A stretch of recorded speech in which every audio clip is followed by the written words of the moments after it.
আমরা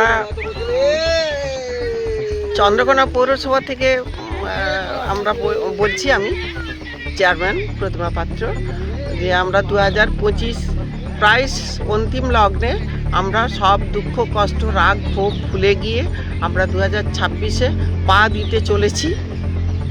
এই 2026-এ যাতে করে সকলেই ভালো থাকে সেই আশা রাখবো, সকলের যেন এই দিনগুলো ভালোভাবে কাটে এবং ভালোভাবে থাকে। আর মানে এর সাথে সাথে এখানে মানে সমগ্র পশ্চিমবঙ্গে যারা আছে তাদের সকলকেই বলবো যাতে করে এই নতুন বছর তাদের ভালো কাটুক, সুন্দর কাটুক।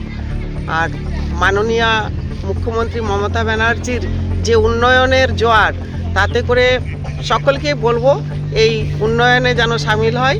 আর আমাদের পাড়া আমাদের সমাধানে যে সব কাজ হচ্ছে, আমার চন্দ্রকোনা পৌরসভায় প্রচুর কাজ হয়েছে আর কাজ প্রায় শেষের মুখে। আরও পথশ্রী আছে, অনেক কিছুই কাজ দিয়েছেন, আমাদের কাজ প্রায় শেষের মুখে।